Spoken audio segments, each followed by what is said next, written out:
paar jaar gelede het 'n beampte van die onderwysdepartement ons skool besoek. Haar eerste woorde aan my was, "It feels like a home to the children." Dit was die grootste kompliment wat iemand vir my as skoolhoof kon gee. A home to the children.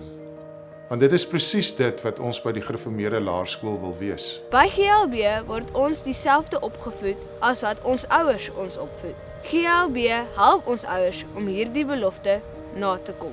45 jaar gelede het my ouers en 'n klomp ander ouers hierdie skool gebou. Hierdie skool was nie gekant teen iets nie, maar het gestaan vir iets. Christelike, Bybelgefundeerde onderwys.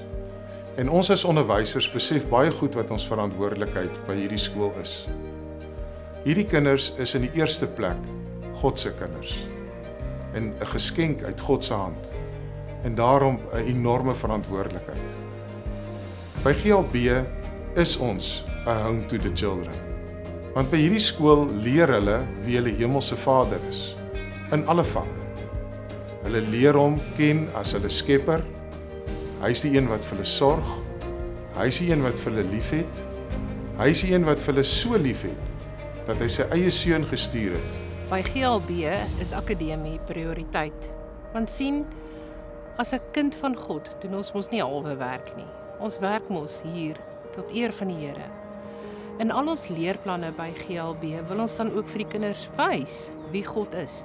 Ons wys vir hulle sy almag, die feit dat hy alles geskape het, die feit dat hy alles in sy hand vashou en dat niks gebeur sonder sy wil nie. Ons ouers het toe ons gedoop was vir die Here beloof dat hulle ons sal opvoed sodat ons vir hom sal ken en tot eer van sy naam sal lewe.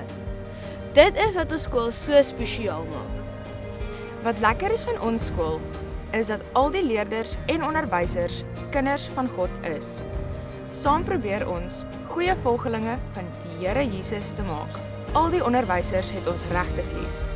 Hulle het ons lief soos hulle eie kinders. En hulle weet dat ons almal eerstens kinders van God is. Dit is daarom vir ons by GLB belangrik dat die kinders vir God leer ken, vir hom leer lief hê en hom leer dien. In alle vakke wil ons getrou wees aan ons skool se lese. Ons wil God se lig laat skyn in ons hele lewe.